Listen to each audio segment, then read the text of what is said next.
My ski gear video has been a staple among my pre-season videos that I like to come out with over the years. And this is basically the video where I come out with everything that I utilize for the year. Before I get the video started, I want to make a disclaimer that my two gear sponsors who have provided me equipment free of charge is Zipline and Diamant Skiing. Other than that, everything you see here is gear that I bought with my own money. I do not have a ski sponsor or a boot sponsor or anything like that. So just to be very clear, the two sponsors that have given me gear for free are Zipline and Diamant. I'm just gonna get started with the boring stuff, the base layers, but arguably some of the more important gear. I really just have standard base layer things. One thing that I got mid last year was these base layers from Mountain Hardwear. So typically I'll just wear these underneath my shells, but then I just have some standard Armada base layers. I made a whole video on how to layer for skiing that kind of goes more in depth on this stuff. And then I use this head thermal to go right on my skin, and then I'll layer that more with, you know, another standard base layer from Armada, and then top it off with this nice sort of insulator thing from Mountain Hardwear. Again, all my suits are shells, so there's no insulation or sort of warmth material to them, so the layering becomes very important. I highly recommend getting yourself some like proper base layers, not just like a hoodie or a cotton t-shirt. None of that stuff really performs what it's supposed to. And then kind of on top of that, these two pieces I've had for a few years now. This is just like an Armada insulator. It's not like super warm, so I'll kind of wear this when, you know, early season and late season. And then my most utilized piece for sure is this down insulator from Armada. This is kind of what does all my warmth protection. On that same note, a thing that I really enjoyed using in the past few years is a thermal base layer beanie. This is also from Head, I believe. My sister got me this for Christmas one year, and it goes underneath my helmet. So on those really cold days, this with a face mask, a gaiter, just helps really keep the heat in. So I really enjoy using this little skull cap beanie thing as well. And then I just have standard ski socks. I mean, I have a few pairs, but there's nothing special about them. I generally like the thinner ski socks, just it helps, with have my boots fit a little nicer. And I actually find that with a thicker ski sock, my feet actually get colder during the day. So just some standard ski socks in there as well. And then when it comes to my face mask or my gaiter, I really enjoy these ones from Turtle Fur. I've used these really for the past 4 or 5 years or so. You can get this right on Amazon, but I just like the material. It's kind of a tight fitting one, so it stays pretty snug to my face. I have one in gray and I also have one in black. I don't know exactly where it is at the moment, but this is usually my go-to face mask for really all types of conditions. I do have a lighter one for spring skiing and stuff like that, but this one has a nice sort of fleecy material on the inside, and yeah, just kind of simple gray, kind of works with any of my ski outfits. So I think that's kind of the bulk of my base layer, warmth type of items. My camera keeps grabbing the boots as a face for the autofocus, and it's really annoying me because every time I bend down, I have to like redo the focus. So I'm gonna take my boots down for a second. Next, I'm gonna jump into the ski suits because they're really all the same. I have used these Armada suits. I think this is gonna be my 3rd year now. And for the most part, it's all the same as what I have used, except I did end up getting a new one this year. It is this really sharp, kind of bright blue color. I think will look pretty nice on POW days and all that sort of stuff. You can see it's, tags are still on it. It's brand new, but these are all the Hadon 3-layer Gore-Tex suits, shell only with bibs. The bibs are all in here. So I have this blue one. I have a standard black one. I have this loom color, which is probably my most used suit from last year. It's kind of like a highlighter green. I have the yellow, which was great on POW days, really similar to the yellow insulator I'm wearing. And then I have this sort of like forest green one. So what's that? I think it's about 5 ski suits, and I really, really like them. I think they fit me very well. And they are 3-layer Gore-Tex So when it comes to pow days and stuff like that, and the wind, like, does a really good job of keeping me dry and keeping the wind out, and then I'm able to just layer accordingly underneath. So really the only new thing is just a new color this year. I am 5'10", about 185 pounds, and I rock larges and everything, large bib, large jacket. So the nice part is that I can kind of mix and match a lot of them. So, you know, for instance, I can wear the, you know, yellow with the black, or the blue with the yellow, or something like that, black with the green. So it gives me a lot of, what is that, permutations and combinations to utilize with. So yeah, I'm excited to use the blue a little bit more, the blue with the yellow and all that sort of stuff. But that is all the ski suits I will be wearing this year. Very quickly, just gonna do gloves. I kind of forgot about them, but I am rocking Zipline gloves. Again, this is one of the companies that I would say I'm quote unquote sponsored by. They don't sell gloves anymore, so it's not even really worth me showing you guys these, but pretty standard glove. I just kind of really use these ones a lot. So Chuck, the owner of Zipline, ended up finding a pair last year and sent me another pair. So I'll likely just be rocking these again this year. But yeah, I've always been fortunate. My hands have kind of always stayed warm, my appendages. So I used to literally just wear glove liners, but because the jackets have the wrist gaiters, which is something I really is a non-negotiable for me, or sometimes like the base layer has the wrist gaiter between that and just a solid glove. Yeah, can take it on and off easily for filming. Just pretty standard, nothing special on the gloves. Let's talk about helmet and goggles.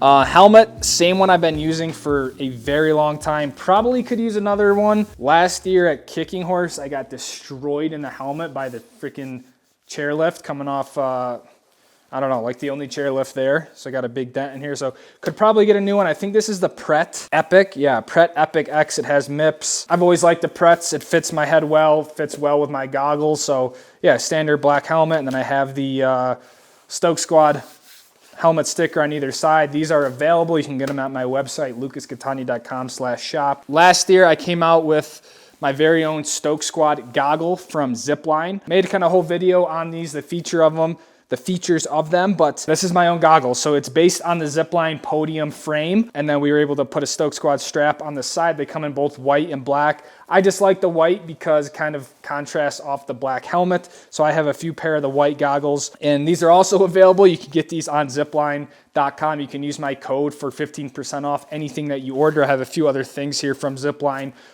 that I will go over, but I have too many lenses to even like keep track of at this point. Again, they're all from Zipline. I have even more in here. But what's really nice is that they're just straight magnetic. I mean, it's not like any super new or crazy technology, but it's very easy to change lenses. So you really only need 2 pairs of lenses, I would say. You really just need a low light pair and a pair for when it's sunny and bluebird out. So my favorite is actually, I think it was this one I put on. This is the Skyburst lens. Super great for low light conditions. Here I also have like a rose lens for when you need a hybrid where it's cloudy but also sunny at times. It's nice to have some low light and some protection from the sun. So I mean, I don't need to go over all these lenses. Kind of made a video that goes over this more, but the Stoke Squad goggle by Zipline with a bunch of different lenses is what I'm rocking this year. All right, I think I'm gonna get into the ski boots now. This is my 3rd year on this ski boot. I probably have 100 days on the boot. When I first got the boot, it was quite the process to get them fitted and broken in and everything like that. But these are the Salomon S Pro 120s. I wear a 25.5. I have the booster strap on the front, and then probably my favorite are the boot heaters on the back. I like the boot. I came from a 3-piece Del Bello boot that was 110 flex, so it's kind of quite the adjustment going back to a 2-piece boot, a little bit stiffer, and I think they really helped my skiing when I went from the 3-piece to the 2-piece, but again, everyone's kind of different. And then the boot heaters I'm rocking are the Therm IC 1300s. So this is essentially a battery. There's kind of a little heating pad underneath the toe of the boot that goes on top of your footbed and stuff like that. So it doesn't impact the fitting of your boot or anything like that. And then it just makes it so your feet don't get cold. Your feet are never like hot. You don't necessarily feel like the warmers, but your toes just don't get cold. So if you struggle from cold toes, boot heaters are definitely have definitely been great. I would recommend going to a local ski shop, going to a boot fitter, trying on different boots, because each boot just naturally fits different types of foot styles differently. So I think Salomon makes a great boot, but might not be the best fit for your foot. So let's move on into the poles. These are from Zipline, so I get these poles for free. I have used the Zipline poles since before I even made YouTube videos. It's almost been a decade since I've used the Zipline gear in general, but specifically their poles. Transition from different types, different styles, and I've really used the Zipline Blur extendable pole for the last 5 years or so. I like the extendable pole because I usually use a really short pole. I mean, I think this is 100 centimeters, not extended. So this is how I usually ski with it. And then I like the extension for largely if I'm filming, whether it's a follow cam or filming myself, I can extend it out a little bit, get a little bit more reach. Or if you're kind of hiking around, kind of getting a little bit more of a walking stick, just, yeah, kind of don't mind it. But I like skiing with a really short pole. So that can kind of be a challenge when I need a longer pole for some reasons. Again, if you're interested in any Zipline gear, either the goggles that I showed earlier, the poles, ski bags, you can use my code Lucas at checkout and it will save you 15% off, and I will earn a little commission from the sale, again, to help support the channel. So check out the website ziplineski.com. If there's anything you like in there, make sure you use the code to save some money. Before I finish with the skis, because I know that's kind of like the main thing of the video, let's talk about the bags real quick. This bag behind me in what's called Screaming Yellow is from Zipline. So same company I just showed the poles on and the goggles. They make boot bags and also ski bags. This bag is awesome. It fits 2 full pairs of powder skis, boots, poles. You can fit too much in there, but it's made out of this really cool tarp-like material. My favorite thing is it's a 205 length. So if you have long skis, they will fit in this bag. It's got like this really nice ripstop material to it. So again, if you're interested in a ski bag, check out the Zipline one. It's really nice. It comes in 2 different lengths. And then my boot bag, this is a sponsor of the channel. This is Diamant. It's the Diamant Weekend Warrior 2.0. The really cool part about this boot bag is that it fits in the overhead compartment, even on like the really tiny planes. So you never really have to check your boots again if you don't want to. And when you open it up, you can fit like all your base layers in here, your gloves and stuff like that. So you can basically take everything that you need for a weekend of skiing other than your skis in this bag. I can fit my base layers, my gloves, even some of my shells and stuff. When you roll them and pack them in nice and tight, your helmet can fit on the top of this, and then it can all fit up in the overhead compartment. So this has really been a game changer when it comes to traveling, because traditional boot bags are just big for kind of no reason. And so, you know, you're left with your skis in one bag, then you got to check your boots. And if you lose your boots, your trip really is ruined. Where if you lose your skis, like, you can always rent and use your boots that you have. So anyways, check out the gear that Diamant has, because they have some roller bags. They have this Weekend Warrior bag, and the people who have purchased them messaged me and said, dude, thanks for recommending these. This has been one of the best boot bags that I've used. They made it bigger this year to fit people with bigger boots. So if you decide to purchase anything, use the code Lucas to save you 10% off and get a bag before your holiday travel this year. Diamant is a sponsor. They did give me this bag, so check them out if you're in the market for a boot bag.